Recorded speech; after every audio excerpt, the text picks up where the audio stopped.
partage d'écran. Si Shalom. vous voulez plus voir l'écran ou le rat, vous avez juste il y a un curseur au milieu, vous avez juste à le bouger pour vous permettre de voir le rat ou le texte. Bon courage à tous. Tov. Merci bien. Alors bonjour à tout le monde.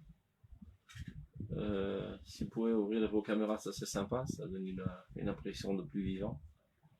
Merci. Voilà. Donc aujourd'hui on va commencer dans le chapitre 15, le paragraphe 12. Vous avez le texte là sur l'écran. On va déjà commencer à lire. Akara she'ashpala be'ma'amad ha'musari. היא מעכבת את הפריחה הספרותית, היא הרגשה ישראלית מיוחדה. On traduit déjà. La reconnaissance que la chute au niveau du statut moral entrave le développement de la littérature est un sentiment israélien spécifique. Qu'est-ce que cela veut dire par là? Le peuple d'Israël, et probablement que le peuple d'Israël, est conscient du fait que une non-moralité porte atteinte à la littérature. En d'autres termes, pour que la littérature soit réussie, il faut que l'écrivain soit quelqu'un de moral. On va développer ça. J'ai apporté plusieurs sources dans le Rav Kook. Le sujet de la littérature réalise un thème très important chez le Rav Kook. On verra ça plus tard. On traduit déjà la Piska. Deuxième ligne.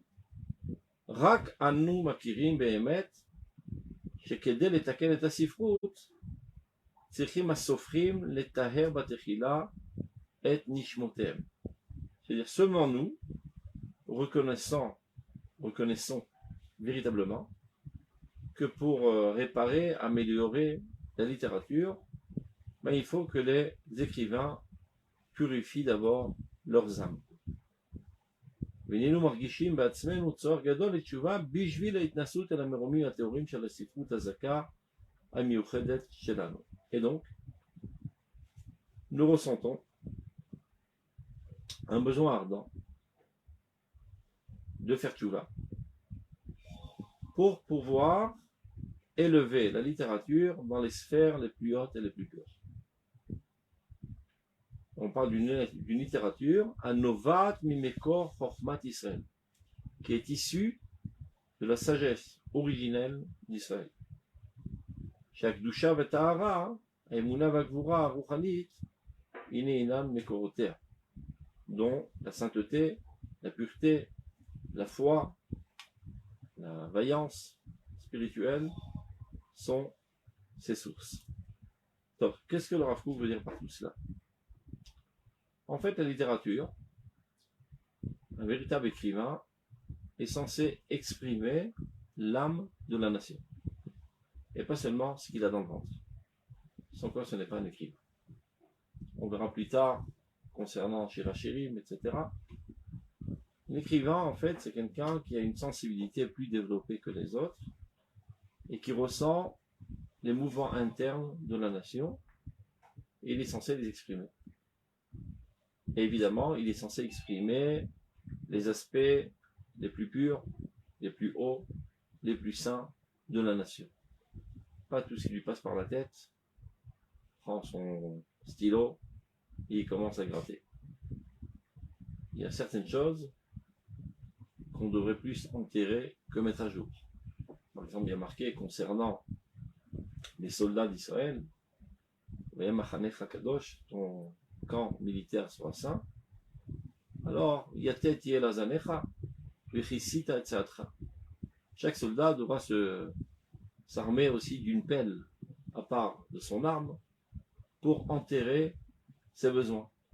C'est vrai que tes besoins, c'est quelque chose de naturel et qui sort de manière naturelle, mais c'est pas encore une raison de les exposer devant tous et de salir l'atmosphère d'odeurs nauséabondes.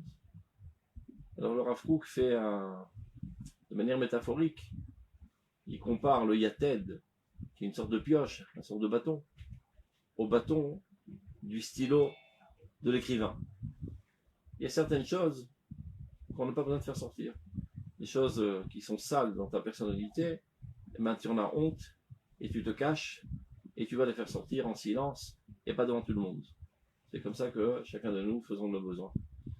Et ben, si tu as en toi des tendances sales et impures, et ben, de grâce, ne les expose pas sur du papier et ne salis pas l'atmosphère du peuple d'Israël avec tes saletés propres. Tu es censé exprimer tes tendances les plus pures, mais plus exactement les tendances les plus pures de la nation. Aujourd'hui, on parle d'art libre. Dans le peuple d'Israël, l'art n'est qu'un outil et non pas un but en tant que tel. L'art est quelque chose de très important, un outil qui nous aide à graver dans la conscience des hommes des idéaux, des aspirations hautes, parfois de manière plus effective que par des discussions trop rationnelles. Ça veut dire en prenant en compte les aspects sentimentaux, imaginaires, etc., on peut amener l'homme à des aspirations plus hautes. Et cet outil, c'est l'art. Donc on parle d'un art qui est mobilisé pour la bonne cause. Il n'y a pas un art en tant que tel qui ait une valeur intrinsèque. Les gens, parfois, se disent, ils font des choses horribles au nom de l'art.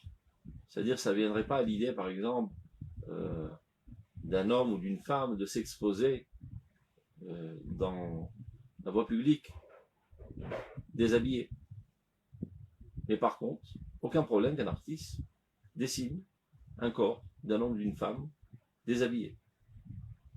Alors il dit, non, ça c'est autre chose, c'est de l'art. Comme si que, parce que c'est de l'art, alors ça cachérise tous les reptiles et toutes les saletés et toutes les impuretés.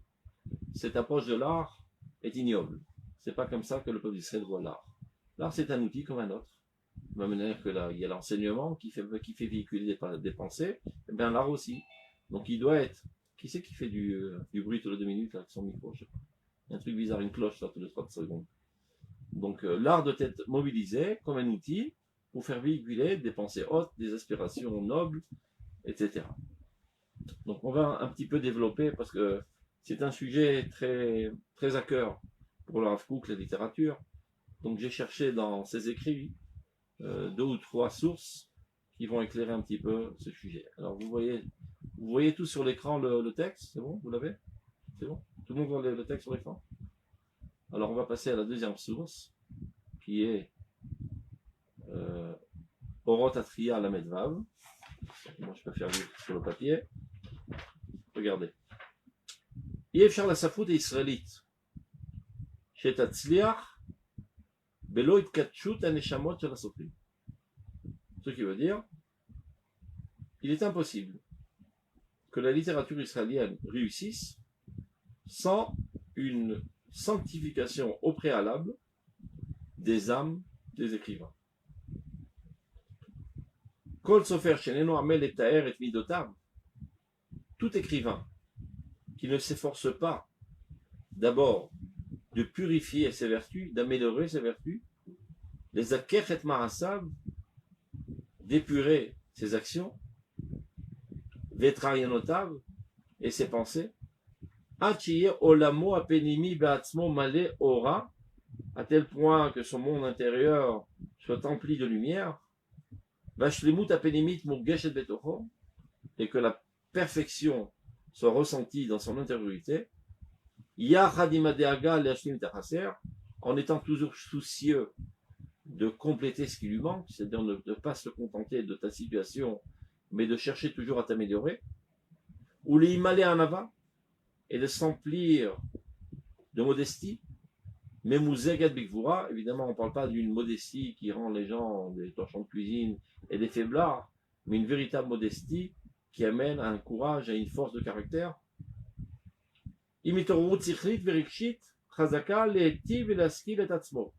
Avec un éveil, aussi bien intellectuel que sentimental, de se bonifier constamment. Ça veut dire ton vecteur constant doit être cette volonté de t'améliorer dans tous les domaines de ta vie. Vechefet nisgav, regardez tous les critères que le Rav Kook donne avant d'oser tenir sa plume en main et commencer à gratter le papier. Chefet nisgav, berum taora vagdusha atzilit. Un désir très élevé dans les cimes de la pureté et de la sainteté la plus noble. Kol zman she'eno omed b'ma'amad kazeh lo yochal yikare sofer be'emet. Tant qu'il ne se trouve pas à ce statut moral, il n'est pas digne d'être appelé écrivain. Rak harishonim hayom nikreim sofrim. Les anciens du peuple d'Israël, à l'époque de Ezra Sofer, avaient comme adjectif qualificatif Sofrim. Ezra Sofer. Donc Ezra c'était un prophète, un tzaddik, un talmid racham. Mipene shayu sofrim otiyot shebatorah, dit Razal. Comment ça se fait qu'on l'appelait Ezra Sofer et pas Ezra tzaddik ou Ezra chassid? Parce que le mot Sofer en hébreu, qui veut dire écrivain, veut dire aussi compter, les sports. C'était des gens qui comptaient les lettres de la Torah. Qu'est-ce qu'il veut entendre par là? Quand il y a quelque chose que tu aimes bien, ben, tu as tendance à le compter, le recompter. Par exemple, il y a des gens qui comptent leurs sous dans leur portefeuille tous les 2 secondes, tellement ils sont amoureux de l'argent. Des choses qu'on aime, on recompte, on prend plaisir à la recompter, les re-recompter, etc. Comme Picsou, qui n'arrêtait pas de compter ses sous. Donc, Ezra Sofer était un idéaliste, quelqu'un de pur, de saint, donc amoureux fou de la Torah, qui, elle, nous amène à cet idéalisme. Donc, il lisait et relisait, et il descendait à la résolution de voir chaque mot, de combien de lettres il était composé, tellement il était amoureux de la Torah, qui est la cause de notre bonification. Une telle personne est digne d'être appelée sofer, qui veut dire écrivain, mais qui a une connotation avec le mot sofer, le compteur, celui qui compte les lettres de la Torah. Ou sfirat haotiyot shebatorah eilatam le madriga leona shel toar ruach ugvurat neshama. C'est-à-dire, cette activité de compter les lettres de la Torah les a élevés à une pureté d'esprit et un courage d'âme, c'est-à-dire une force de caractère, à tel point que le nom de Sofer était totalement adéquat à leur niveau spirituel. Donc, dit le Rav Kook, pour conclure cette piska,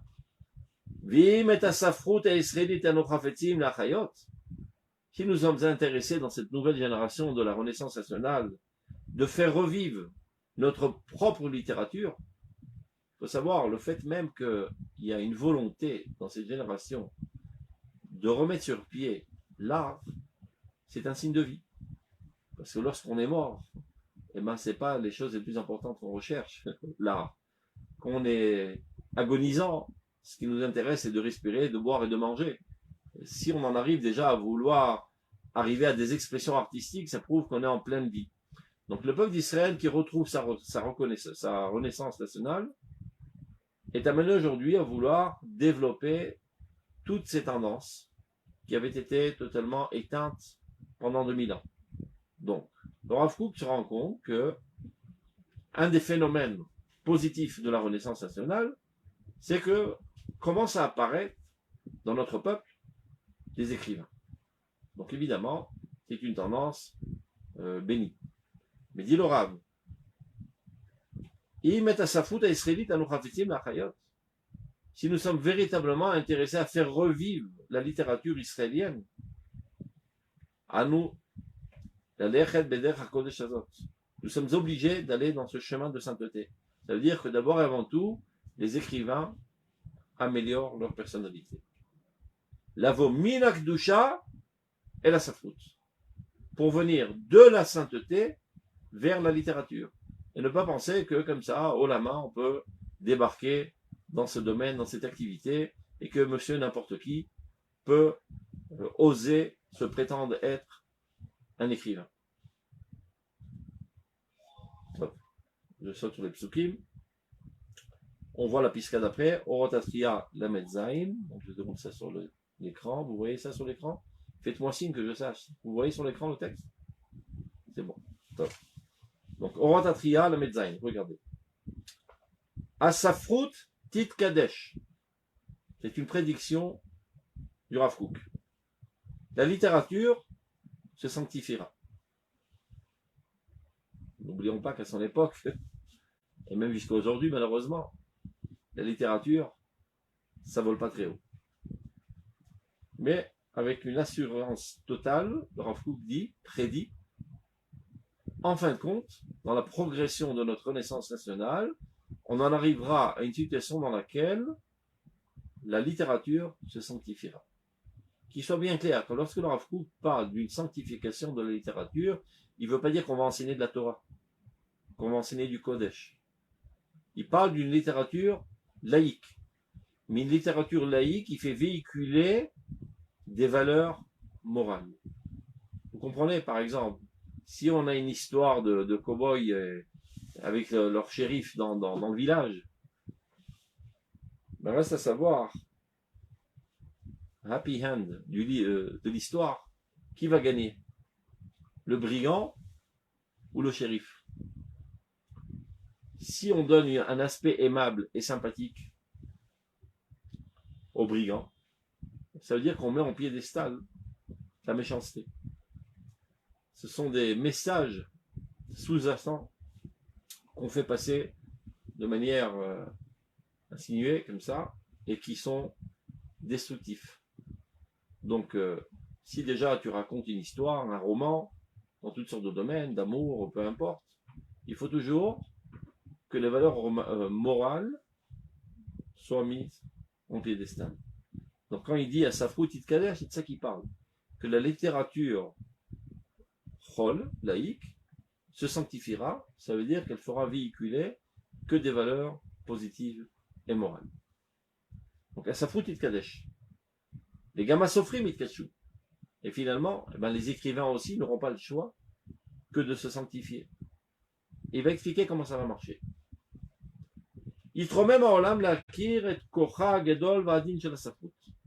D'abord, avant tout, on arrivera à un stade dans lequel le monde entier reconnaîtra la grande force de la littérature. Pas toujours les gens sont conscients de l'influence capitale de la littérature. Et très souvent, ils sont un petit peu manquants de zéhirout, comment on dit zéhirout en français, d'attention, de faire attention. Ils ne font pas tellement attention. Ça veut dire, ils peuvent laisser en main à un enfant lire n'importe quoi. Ils sont très scrupuleux de vérifier ce qu'il mange. Est-ce que c'est cachère, est-ce que c'est pas cachère, etc. Mais qu'est-ce qu'il lit? Qu'est-ce que ça peut bien faire? Ça raconte, ce ne sont que des lettres et des mots. Oui, mais les mots ont une influence sur sa personnalité. Ils forgent sa personnalité. Et si ces mots véhiculent des messages d'arrogance, de cruauté, et les rend aimables aux yeux du lecteur, c'est comme ça qu'on dévaste une personnalité. Pas toujours les gens sont conscients de l'influence capitale de la littérature sur la personnalité humaine. Hein? Basé? Non, j'ai dit, c'est sûr, c'est comme ça qu'on passe les idées. Hein. C'est comme ça qu'on les passe. D'accord. Mais il dit le Rav, on arrivera à une situation où l'humanité entière comprendra l'importance de la littérature. C'est le rôle de la littérature, c'est l'élévation du fondement spirituel dans le monde à ces niveaux les plus élevés. C'est le rôle essentiel de la littérature, et de manière générale de tout l'art, mais essentiellement de la littérature. Parce que faire passer des messages trop abstraits par la sculpture ou par le dessin, il faut se lever de bonne heure. Mais les mots, avec la richesse de ton lexicon, tu peux faire véhiculer toutes les pensées, toutes les sensations, tous les sentiments, etc. Évidemment, si tu domines bien la langue. Et donc, amener ton lecteur à ce que tu as envie, tu le manipules et tu le forges comme la pâte à modeler, il est entre tes mains, quand il y a un bon écrivain. Yelech haor veifrot. Donc, à longue échéance, cette lumière va aller grandissante. Atevia etana titba et shela. Atovim em neshamot rabot simot. Ça veut dire qu'il y aura une exigence de la part du public lecteur. Ça veut dire, si le public lecteur est bas, eh ben il se suffit, il se satisfait d'une littérature basse. Mais s'il y a une progression constante du collectif, du peuple d'Israël, vers les hautes sphères de la morale, de l'idéalisme, alors si on lui propose de la littérature qui est de la camelote, eh ben il n'aura pas envie de la lire, cette littérature. Eh ben ces livres resteront sur les étagères, emplis de toiles d'araignée. Personne ne les liront. Donc, par la force des choses, vu que la Teshuvah travaille toujours de manière sous-jacente et fait progresser le niveau de spiritualité, de morale de la collectivité du peuple d'Israël, petit à petit, les lecteurs exigeront une littérature haute à leur niveau. Alors les écrivains n'auront plus le choix que de s'élever eux-mêmes et d'écrire à la hauteur du peuple d'Israël. Et finalement, à la hauteur de l'humanité entière. C'est ça le processus qui va amener à ce que, à Safrout Tidkadesh, la littérature, sans aucun doute, se sanctifiera. Regardez dans les mots. Atovim, ceux qui exigent, on est dans la deuxième ligne du paragraphe Lamed Zayin, Em neshamot rabot semeot. Ce sont des âmes innombrables, assoiffées. Neshamot margishot. Des âmes avec une sensibilité très développée. Makirot bechokhmat apartsouf shel hamiftaim vasignon et tumat harayon shebasofrim rabim. Qui sont capables de déceler, c'est-à-dire ils ont chokhmat apartsouf, c'est une science kabbalistique, de savoir lire l'intériorité de la personnalité sur le visage. Car le visage, qui se dit en hébreu panim, c'est milachon pnim. Le visage dévoile l'intériorité de la personnalité. Donc là, le Rav Kook fait une certaine métaphore. De la même manière que les Mekoubalim sont capables, en voyant ton visage, de savoir exactement ce que tu as dans le ventre, et que toutes tes scènes de cinéma n'ont pas d'influence sur eux. Ils savent exactement lire ton intériorité. Le peuple d'Israël, dans son intégrité, dans sa totalité, s'élèvera à une situation d'être capable de percevoir exactement la personnalité de l'écrivain. Ça veut dire, parfois, il écrit dans un style très agréable, et il se la joue très moral, etc. Mais derrière ça, il y a une odeur nauséabonde. Sauf ceux qui ont une sensibilité développée, la ressentent. Le peuple d'Israël entier arrivera à ce niveau de ressentir les odeurs nauséabondes qui se cachent derrière les formulations artistiques qui paraissent morales et idéales, mais en fait qui sont fondées profondément sur des saletés de personnalité. Et donc il n'en voudra pas, il les crachera. Il le vomira. Bon, on en connaît aujourd'hui. Hein. Ça, c'est tartiné sur tous les écrans, sur tous les sites, sur tous les médias qui ont des paroles très très belles, mais ce sont des vipères avec des venins qui assassinent des hommes, qui assassinent des populations entières. Tout ça sous des facettes très maquillées et très belles. Pour l'instant, c'est ce qui est vendu essentiellement. Le peuple d'Israël commence à réaliser cela et ironiser même tout ce qui est dit dans les médias. Alors regardez. Makirot bechokhmat apartsouf shel hamiftaim. Le peuple d'Israël ressentira toutes les expressions et toutes les formulations et tout matarayon, l'impureté de la pensée qui se cache derrière ce qui est dit de manière belle et pseudo-morale.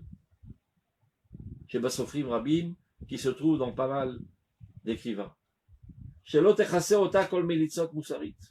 C'est-à-dire aucune formulation pseudo-morale ne pourra cacher leur honte et leur mocheté. Kol Albasha Shirit, ou tout habillement poétique. Akov Alev, Mikol Vanushu. Quand le cœur est tordu, eh ben, on s'en rend compte tout de suite. Alors regardez, la Rav Kook ne se met pas les gants pour critiquer virulemment la littérature de son époque, qui est malheureusement continue jusqu'à aujourd'hui. Ruach Hatumaz, cet esprit d'impureté qui apparaît à travers la littérature actuelle du Rav Kook, contemporaine du Rav Kook et aujourd'hui aussi. Kechol Ruach Hatuma, Bichlal Avor Yavor. Comme tous les vents d'impureté disparaîtront. on sait qu'à la fin des temps, Kol Arisha'a Ke'ashan Tichle. Toute la cruauté, toute la méchanceté, toute l'impureté sera détruite et deviendra de la fumée. Tout disparaîtra. Donc toutes ces formulations pseudo-artistiques qui ont des belles apparences, mais qui en fait font véhiculer des thèmes totalement impurs, des aspirations sales et viles, tout cela disparaîtra comme de la fumée. Yevutal min ha'olam. Tout sera annulé du monde. Vechalil yachlof v'asafrut yitkadesh. Tout cela disparaîtra, et c'est ainsi que la littérature se sanctifiera. Vekol sofer yachel ad-da'at et aromemut et hakodesh ba'avodato.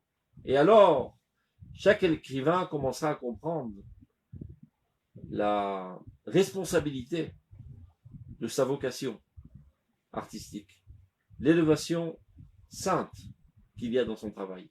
Ça veut dire les atouts qu'il a en main, les outils extraordinaires qu'il a en main pour élever son électorat, comme on dit, vers les hautes sphères.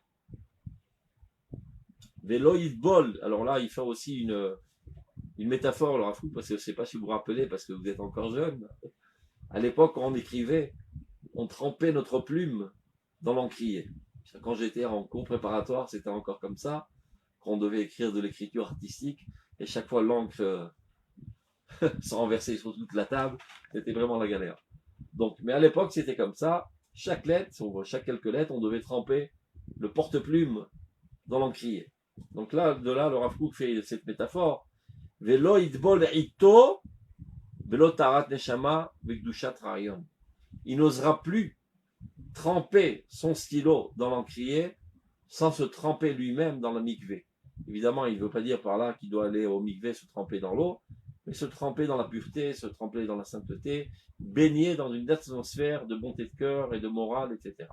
Avant d'oser tremper ton stylo dans l'encre, trempe d'abord ta personnalité dans une atmosphère de pureté. Les fachot, takdim amachshava shel teshuva, au tout au moins que précède une pensée de teshuva avant d'oser commencer une œuvre artistique. De la même manière que un rave, avant d'enseigner la Torah, il doit faire teshuva et d'implorer Dieu qu'il aide à faire véhiculer des choses positives. Tout enseignant, il est conseillé qu'avant qu'il commence à enseigner, qu'il le dise oralement, qu'il le pense. Hachem sefatai tiftar ofiyagit elatecha. Oh mon Dieu, ouvre mes lèvres pour qu'elle proclame ta louange. Tu ne sais pas toujours chercher les mots adéquats. Alors tu demandes l'aide de Dieu.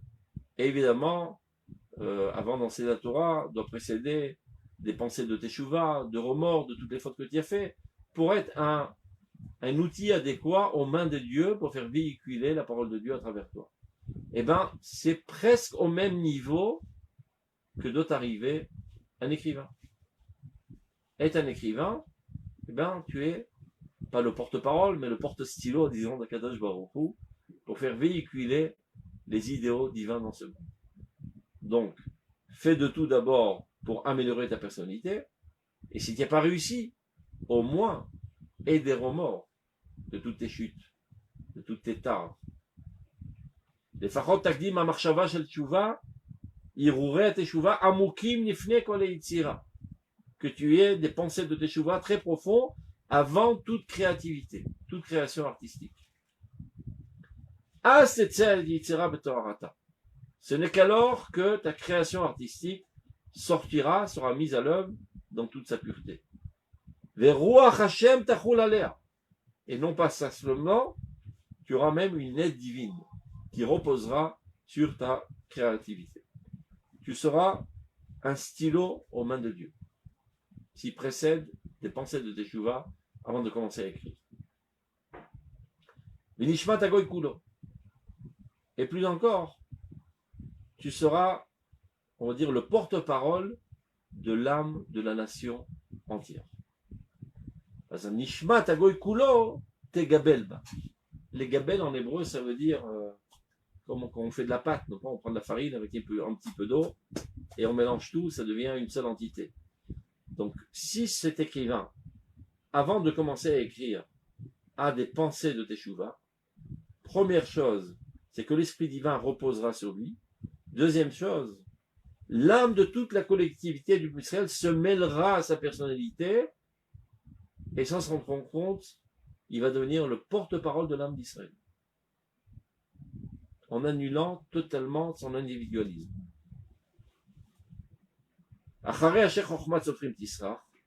Maintenant, on sait qu'il y a marqué, là aussi il fait un jeu de mots le Rav Kook, il y a marqué qu'à la fin des temps qui précéderont la venue du Mashiach, Chochmat Sofrim Tisrach. La lecture littérale de cette Mishnah veut dire que la sagesse des Sofrim, c'est-à-dire des Chachamim, sera puante. Qu'est-ce que ça veut dire? Ça veut dire que le peuple d'Israël sera en crise morale et que ne voudra plus écouter la Torah. Ça, c'est le pshat. Chochmat Sofrim Tisrach, ça veut dire que la sagesse des rabbins sera quelque chose d'insupportable et de puant, et personne ne voudra l'écouter. Et ceci décrit une situation catastrophique précédant le messianisme. Mais là, le Rav Kook se sert de la même formulation de manière inversée. Chochmat Sofrim Tisrach. Ça veut dire ceux qui jusqu'à présent étaient considérés comme Chochmat Sofrim et étaient appréciés, il parle de ces écrivains, deviendra puant aux yeux du peuple d'Israël. C'est ce qu'on a dit précédemment, le peuple d'Israël ne sera plus prêt à avaler cette camelote. Il n'en voudra plus. Bon, que ce soit de manière intéressée ou désintéressée, peu importe, les écrivains n'auront plus le choix que d'améliorer leurs marchandises. Leurs managers leur diront, écoute, ce que tu écris, c'est plus vendable, on va faire faillite. Tu as intérêt à changer. Mais comme on a dit précédemment, il ne suffit pas seulement d'un changement de style, car si l'âme est puante, le peuple d'Israël le ressentira. Yomar l'Israël od, vanizod, briti otam Hashem, ochri hachalecha de Hashem tivicha, le yamush me pira, puis apprend bizarrazaracha. Ça, c'est un pasouk, ça, qui prédit qu'à la fin des temps, la Torah se trouvera dans votre bouche, et ne vous abandonnera pas, ni chez vous, ni sur votre descendance, etc. Et le Rav Kook essaie de combiner cette phrase qui est dit à propos de la Torah pour la Safrout. Top. Maintenant, ce qu'on va voir, pour encore plus comprendre ce qu'est la Safrout, j'ai apporté un texte, regardez là, c'est l'explication du Rav Kook sur Shir HaShirim. Vous avez tous le texte, d'accord? Donc Shir HaShirim, c'est le chant de tous les chants. C'est-à-dire c'est le plus grand des chants qui n'a jamais été écrit. De quoi ça parle? Une histoire d'amour entre un homme et une femme. Et donc les hérétiques pensent que Shlomo HaMelech a raconté tous ces prodiges romantiques avec le millier de femmes qu'il avait, et Chaz et Shalom. Shlomo HaMelech, qui était un prophète lui-même, décrit de manière métaphorique l'amour ardent qui existe entre Akadosh Baruch Hu et Knesset Israël, entre Dieu et la collectivité du peuple d'Israël. Et donc ils se cherchent l'un l'autre, et quand lui vient, elle n'est pas là, et quand elle vient, il n'est plus là, et après ils se ratent, et l'amour s'intensifie, etc. Alors regardez, il y a marqué comme ça, Amar Rabbi Akiva, Shen kol olam kulo kedai, ki yom shenitan bo shir hashirim Israël. Tout le monde ne valait rien jusqu'à qu'a été écrit Shir HaShirim. L'apothéose de la réussite du monde, c'est ce chant. Tout le monde n'avait aucune importance. Quand est-ce que le monde a pris son importance? Lorsque Shir HaShirim a été écrit. Je saute parce que c'est trop long, on n'aura pas le temps. Alors je saute au deuxième paragraphe, vous voyez, ce qui commence par Shekol Aktuvim Kodesh ve Shir HaShirim Kodesh Kodashim. Tous les écrits sont saints, c'est-à-dire tous les écrits qu'il y a dans la Bible sont saints, alors que Shir HaShirim, le chant de tous les chants, est le saint des saints. C'est le saint par excellence. Alors qu'a priori, ça parle d'une histoire d'amour. Alors là, il va nous expliquer, le Rav Kook, en passant, qu'est-ce que la littérature? Asifrut, la littérature. Tziura vechituva omdim leotzi la poal kol hamusagim haruchaniyim amudbaim baromek hanefesh haenoshit. Le rôle de la littérature est de mettre à l'œuvre tous les concepts spirituels qui sont profondément ancrés dans la nature de l'âme humaine. C'est-à-dire Dieu a créé l'âme humaine et a créé la nature de cette âme humaine. Dans cette âme humaine, qui est un prolongement de la divinité, un rayonnement de la divinité, évidemment, elle aspire exactement à ce à quoi Dieu aspire, ce à quoi Dieu veut.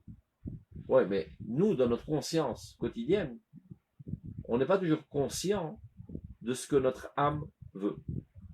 Le rôle de la littérature est de mettre sur le papier, en concept qu'on peut percevoir, ce à quoi notre âme aspire, ce qui se trouve ancré dans la nature de notre âme. C'est le rôle de la littérature. וכל זמן שחסר גם שרטוט אחד הגנוז בעומק הנפש שלא יצא לפועל, עוד יש חובה על עבודת האומנות להוציאו. Tant qu'il y a, on va dire, un aspect de l'âme qui est encore enfoui et qui n'a pas été dévoilé, eh ben, le travail de l'art n'est pas encore terminé. Le rôle de l'art est de mettre, d'exposer, de dévoiler, de déceler tous les aspects de la beauté de l'âme. Donc, on a pas mal de travail sur la planche, il veut dire. Que tous les écrivains du monde se mettent à écrire et de faire savoir à la conscience humaine ce qui se trouve dans les profondeurs de leur âme. Mais dans notre âme, comme on le sait, il y a selon par exemple le Baal HaTanya, il y a Nefesh Elokit, mais Nefesh Behemit. Ça veut dire qu'on a aussi parfois, malheureusement, des aspirations sales et viles. Donc quelqu'un pourrait se dire, si le rôle de la littérature est d'exprimer ce qui se trouve dans notre intériorité, alors on va tout exprimer, aussi bien les aspirations hautes et pures que les aspirations sales. Alors il dit le Rav, Mouvan Adavar, il est bien clair. Shirak et otam aotzorot shebeipatram mevasmi memetavir ametziut. Nous devons dévoiler et mettre sur le papier que les trésors que lorsqu'on les ouvrira parfumeront l'existence. Tov et Yafé les Pater. Cela, il est bon de les développer. Comme il est dit concernant le don de la Torah, on se rapproche Shavuot, Mikol dibur vedibur sheyatsa mipi hakadosh baruch hu nitpala kol olam kulo pesamim. Lorsque Dieu nous a enseigné la Torah au mont Sinaï, chaque mot qui sortait de la bouche de Dieu, le monde était embaumé. Ça rajoutait un parfum spécial dans l'existence. Donc toi, en tant qu'écrivain, qui est censé dévoiler dans la conscience humaine ce qui se trouve caché et enfoui dans leur subconscient collectif, eh ben, prends une pincette, sors les bonnes choses qui ont de fortes chances d'embaumer l'existence. Et ne sors pas les saletés qui ont de fortes chances de salir l'existence. Omnam, il explique. Otam advarim agnuzim shekvuratam ibi'uram. Il y a d'autres éléments dans la personnalité qui sont voués à être enterrés. La haine est tout connaître à Yated. C'est la raison pour laquelle on doit avoir toujours notre pioche. Shalazanenu, l'arfor velechasot.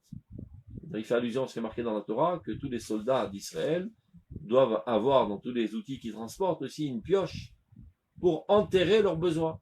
Donc tu vois bien qu'il y a quelque chose qui est profondément enfoui dans ta personnalité, dans ton corps, peu importe. Eh ben, c'est pas une raison, même si tu es obligé de les faire sortir, de les exposer devant tout le monde et de salir l'existence. Eh ben, tu en as honte de la faiblesse qu'il y a en toi, et tu les caches, tu les enterres. On n'y peut rien. Tu n'es pas un ange qui a aussi des tendances sales parfois. Pas besoin de les dire, pas besoin de les exprimer avec des formulations poétiques, pas besoin d'en faire des films, pas besoin d'en faire des œuvres artistiques pour salir l'existence, pour remplir l'existence entière de puanteur. Enterre-les, ne les laisse pas sortir. On va les sortir tout seul, derrière une porte. אומנם אותם דברים הגנוזים שבועתם מביאורם, להם נתקנת היתד לחפור ולכסות. ואוי לו למי שמשתמש ביתדו לפעולה הפוכה. Malheur à celui qui se sert de sa pioche, là il veut faire allusion, de sa plume, de ses capacités artistiques, pour arriver finalement au contraire de ce qu'il devrait faire. Bon, il y en a pas mal aujourd'hui qui devraient démissionner de suite. Les manarbot boacha, pour multiplier la puanteur dans ce monde. Zazua nefesh mitzat rikshia ava ativit, שנוטלת חלק גדול מהמציאות במוסר ובחיים, הם רואים להתפרס על ידי הספרות בכל הצדדים שבהם היא מוציאה לפועל את הגנוזות, אבל בשמירה יותר מעולה מנטייה לצד השיכרון שיש באלה הרגשות. C'est-à-dire l'amour, évidemment qu'il faut parler de l'amour, mais dans ses aspects propres, dans ses aspects hauts, ses aspects purs, et ne pas arriver à toutes sortes de descriptions de saleté sexuelle, etc., sous prétexte que tu parles d'amour. Je ne sais pas si on va tout lire ensemble parce que c'est trop long. Vous risquerez de tomber en route. Donc, mais là, il y a des gens, dit le Rav Kook dans la suite, et je cherche parce qu'on n'aura pas le temps de tout lire, qui ne sont pas capables de comprendre ça.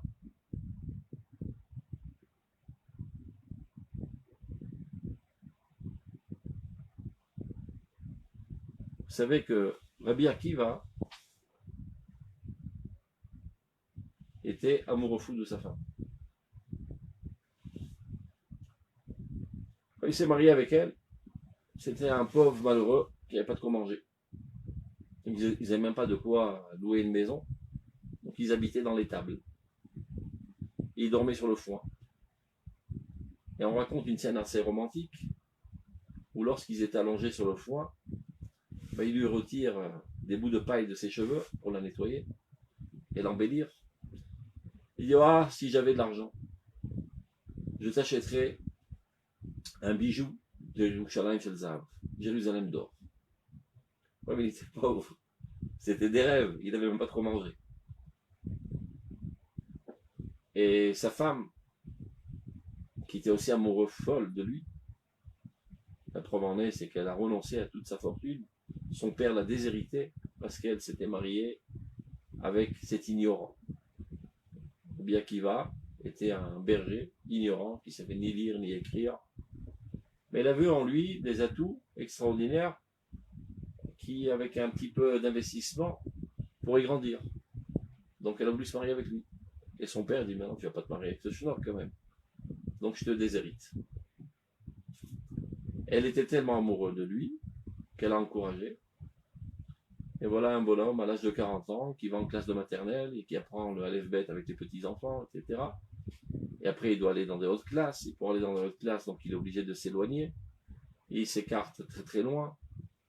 Il va habiter pendant 12 ans dans une yeshiva à des dizaines de kilomètres, donc il ne vient pas voir sa femme. Mais c'est pas parce qu'il n'aimait pas. Les gens pensent que aimer, c'est accaparer et dévorer. Si tu l'aimes, tu veux son bien. Puisqu'elle l'aime véritablement, elle veut sa progression. Elle est prête à se sacrifier et à vivre comme une veuve du vivant de son mari. Tellement elle aime. Et les autres femmes la taquinaient, lui disaient, ton mari t'a laissé tomber, il t'aime pas, etc. Alors, on raconte qu'après 12 ans, bon, il a langui sa femme, il revient à la maison, il s'approche de la porte, il entend les voisines qui taquinent sa femme et qui lui disent ouais, ça fait 12 ans qu'il est parti ton mari, il t'a plaqué, il t'a laissé tomber. Elle répond, Si ça n'en tenait qu'à moi, qu'il reste encore 12 ans. Bon, il a attendu le message, il n'est même pas rentré, il est retourné. Donc il y avait un amour fou, désintéressé, l'un pour le bien de l'autre. Ce même Rabbi Akiva, qui était amoureux fou de sa femme, était aussi amoureux fou d'Akadosh Baruch Hu. Ne pas croire que l'amour de la femme, l'amour du conjoint, est quelque chose de différent de l'amour de Dieu. C'est le même amour, sous différents aspects. Ça commence par l'amour de ton conjoint, et ça s'élève vers les hautes sphères jusqu'à l'amour de Dieu. Il était tellement amoureux fou d'Akadosh Baruch Hu que finalement, à la fin de ses jours, il s'est fait attraper par les Romains parce qu'il a continué à enseigner la Torah malgré le décret. Et alors, on était en train de déchirer sa peau avec des clous. Et lui, il s'exclame très très fortement Shema Israël Hashem Elokeinu Hashem Echad. Et ses élèves lui disent mince, alors, à tel point, évidemment, toute ma vie, j'attendais avec impatience comment démontrer à Kadosh Baruch Hu mon amour. Donc jusqu'à que l'opportunité arrive, je ne vais pas rater le coup. C'est le même David Ameller.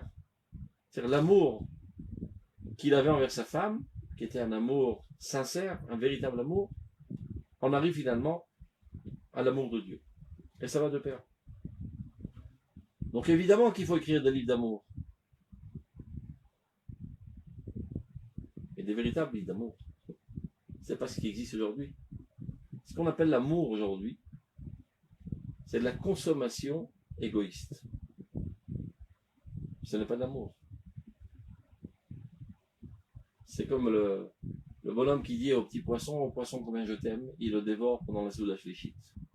Le poisson lui dit si tu m'aimes tellement, eh ben jette-moi à l'eau. Tu aimes ton estomac. C'est pareil. Le charmant garçon dit à sa belle amie, oh que je t'aime, que je t'aime. En fait, il aime la sensation d'être amoureux, alors que cette jeune fille ne réalise qu'un outil, qu'un objet de son amour. Et dès qu'elle ne procure plus cette sensation, il la jette avec aucune scrupule, avec une cruauté incommensurable. Et on appelle ça un film d'amour. Ce n'est pas un film d'amour. C'est un film d'égoïsme, un film de cruauté, un film de saleté. Et on appelle ça les films d'amour, les romans d'amour, etc. Et bien, toute cette littérature détériore le monde entier. Et les gens qui ont grandi sous ces pseudo-valeurs, pensant que l'amour doit être, je sais pas, un extase, plus exactement une excitation sensuelle constante, qui est en fait un mensonge. Ça n'existe pas. Après, il se marie. Il dit, mince. Il dit, mais ça peut être un tasron, je sais pas comment dire ça en français. Elle ne satisfait pas les besoins. C'est pas une véritable marchandise. Je me suis marié avec une sale femme. Elle n'est pas capable de me rendre heureux. Mais regarde, tu t'es marié pour que toi tu sois heureux. Donc tu n'es pas venu dans l'intention de l'aimer. Tu es venu dans l'intention de te procurer un plaisir. Tu es venu dans l'intention de la dévorer, quitte à la détériorer et à lui rendre la vie amère pour que toi, tu aies une sensation d'excitation sensuelle. Et bien, ces livres-là et ces films-là détruisent l'humanité entière, détériorent les couples. Mais non, un couple qui est détérioré, c'est déjà une catastrophe. Mais la pire des catastrophes, c'est des enfants issus de ce couple, qui n'ont plus aucun espoir de construire une véritable conjugalité, puisqu'ils n'ont vécu qu'un échec. Donc, de manière héréditaire, tu transmets cette destruction. Qui en est le coupable? Eh bien, c'est cette littérature pourrie, c'est ces films pourris, c'est ce pseudo-art qui emplit l'univers entier de puanteur. Donc, c'est pour ça que le Rav dit, je vais lire quelques 2 secondes, je vais vous montrer une autre chose aussi, que j'avais pensé. Il en parle aussi dans Mahamarador, le Rav Kook. Il dit, qu'est-ce qui a entraîné la destruction systématique du peuple d'Israël, si ce n'est la littérature? Les gens lisent des livres, et forgent leur personnalité, leur conception, à la lumière de ces lectures. Donc, servons-nous des mêmes armes. On va prendre l'arme de l'ennemi, lui arracher de les mains, le tuer et gagner la guerre. Exactement avec les mêmes outils avec lesquels se sont servis les hérétiques pour écarter le peuple d'Israël de la morale, de la religiosité, de la foi, de la crainte de Dieu. Et il s'avère que c'est un outil très efficace. Et bien nous aussi on va s'en servir. Mais cette fois-ci pas pour détruire, mais pour construire. Donc, l'idéal du Rav était de mettre sur pied des écrivains. C'est-à-dire, une des vocations de la yeshiva qu'il a créée, yeshiva de Merkaz Arabe, mis à part de mettre sur pied des grands talmidei chachamim, c'est que une certaine partie, ceux qui ont un talent artistique, littéraire, ben, qui s'adonnent à la littérature. Regardez. Je vais vous lire quelque chose qu'il a écrit dans Igrot Areia Aleph, page 25. Arrête kavash lo et haolam. Le stylo a conquis le monde entier. Ou rodé b'marchavot. C'est lui qui règne et qui gère toutes les pensées. Berik Shalev, dans tous les sentiments. Les gamamasim. C'est lui qui a une influence sur toutes les actions humaines. Bebitra au Sedarko, avec toute assurance, il travaille nuit et jour. Chetzim shenunim, ou mitkarot, cherev bimlucha ou sholeach. Il envoie ses flèches, il envoie ses épées. Ayaleh la date sha'anu rasha'im lachshot. Est-il envisageable que nous restions muets dans cette situation? Velo liklot lanu tazayin, que nous aussi, nous acquérons cette arme à moderne. Il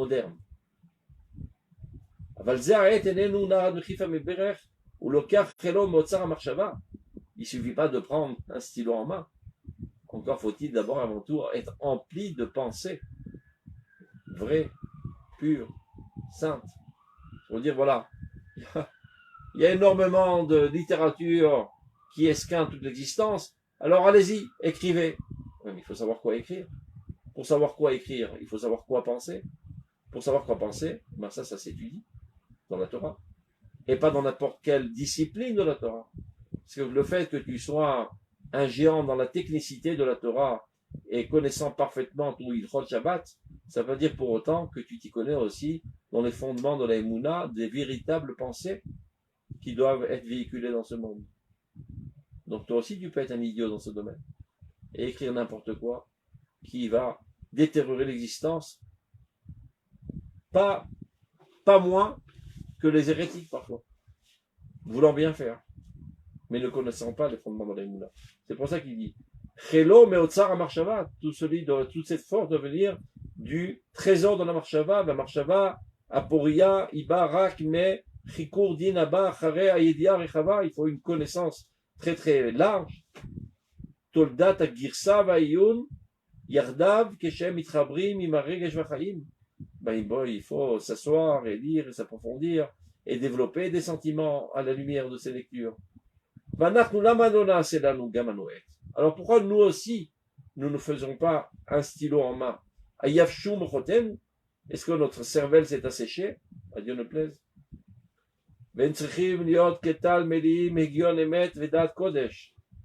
Au contraire, nous devrons être comme de la rosée.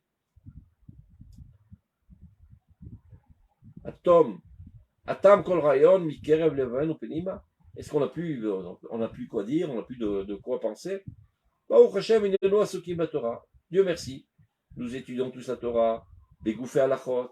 Nous sommes des experts en halacha.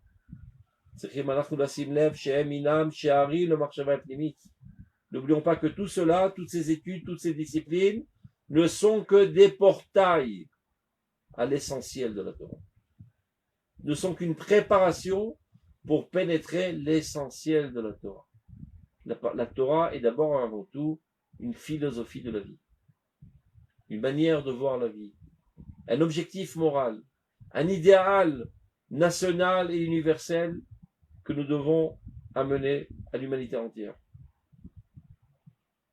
Sheminam Sharim la Marshava Penimit Votsar Aganuz Votsar Irat Hashem Teora, qui est la crainte de Dieu pure. Chez Reshidat, qui est le fondement de toute connaissance. Ou Mekor Chokma. Nous devons nous secouer un petit peu. Nous sommes en léthargie. Voilà 2000 ans que on n'a pas écrit.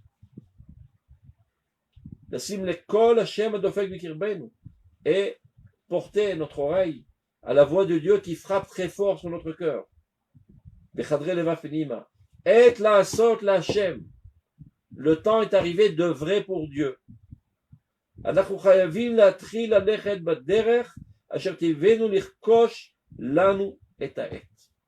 Nous devons commencer à emprunter le chemin qui nous amènera à acquérir ce stylo. Qu'on ait un positionnement fort dans la littérature. Et pas des histoires à dormir debout. Il faut être capable d'être en concurrence très forte avec les autres écrivains, qui sont tellement attrayants et qui empoisonnent tellement d'âmes du peuple d'Israël. Donc pour cela, d'abord, il faut avoir un style hébreu très développé. Tu ne peux pas écrire en charamien.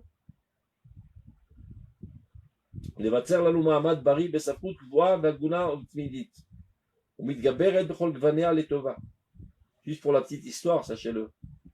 Lorsque le Rav Kook est arrivé en Eretz Israël, tous les écrivains ont eu la trouille.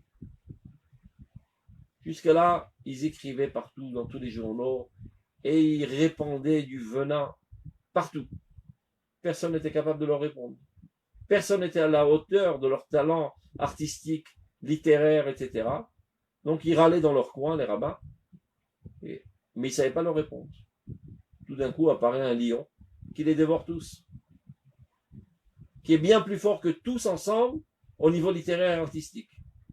Mais cette fois-ci, qui fait véhiculer des valeurs morales. Alors là, ils ont eu la trouille. Et cette trouille les a amenés à haïr les religieux. Alors ils sont venus, les adeptes du Rav Kook, ils ont dit, bah mince, depuis que tu l'as, ils nous haïssent. Avant, ils nous sympathisaient. Ils nous aimaient bien. Depuis que tu l'as, que tu es arrivé, ils haïssent les religieux. Il a dit, Baruch Hashem. Avant cela, on n'était pas du tout au niveau d'être haïs, tellement on était méprisés. Parce que c'est des peknos, les religieux. Donc c'est un petit chaton qu'on peut caresser, jeter des petites cacahuètes de temps à autre. Mais ce sont nous, les rois, qui gérons l'atmosphère culturelle dans le peuple d'Israël. Voilà qu'arrive un lion, qui les fait taire tous. C'est ça ce qu'il dit le Rav Kook. Tous doivent être capables de réagir à toutes les saletés, à toutes la médisance, les crapuleries, les mensonges qui sont véhiculés dans tous les médias aujourd'hui, et de répondre de manière 100 fois plus haute, au niveau du style, au niveau du contenu, évidemment sans injure, avec beaucoup de respect, démanteler les arguments mensongers. C'est le rôle de tout Talmid Chacham. Malheureusement, il y a pas mal de Talmid Chachamim qui n'ont rien compris. Ils pensent que leur rôle, c'est seulement d'étudier la Torah dans leurs 4 coudées et ne pas prendre la responsabilité du peuple d'Israël sur leurs épaules. Eh bien, pourquoi tu as étudié la Torah? Pour être le porte-parole de Dieu, pour démanteler tous les mensonges, pour évacuer tous les nuages du Nof, on dit Nof, le paysage d'Eretz Israël. Je termine, c'est déjà l'heure.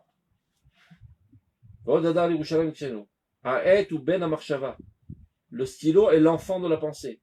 La marshava imoled et alimoud. Et la pensée elle-même est le fruit de l'étude.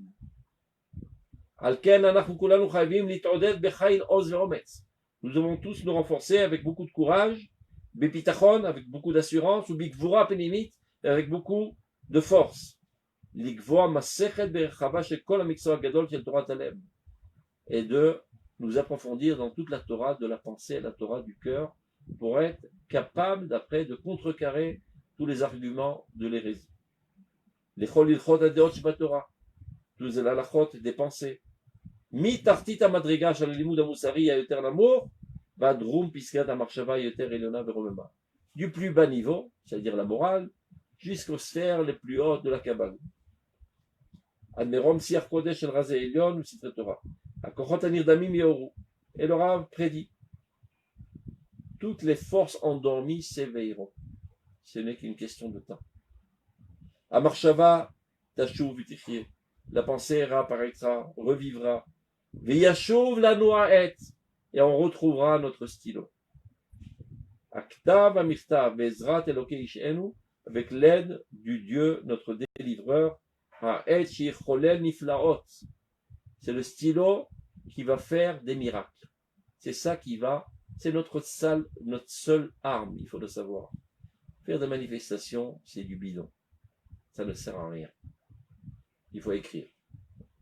Tout celui qui a un talent artistique, littéraire, a l'ordre de Dieu de se mettre à écrire.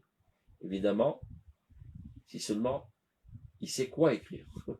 Si c'est juste pour déverser ce qu'il a dans le ventre, et dans le ventre il y a des fois des excréments, il vaut mieux qu'il n'écrive pas. Mais s'il est inspiré de morale divine, et en plus il a cette capacité artistique de l'exprimer, et de l'exprimer dans un style agréable, eh ben il est obligé de le faire, c'est son rôle. La tête Godel Hashem Elokei Israël pour faire apparaître la grandeur de Dieu dans ce monde. Lo Ave Shemo Vehoge Torato et amener l'humanité entière à aimer Dieu et à prendre sa Torah. Donc on arrête là parce que j'ai déjà dépassé l'heure. Portez-vous bien et qu'on espère avoir une bonne littérature très prochainement. Kol Tuv. Shalom Shalom. Bavakasha, Kol Tuv. Shalom Shalom.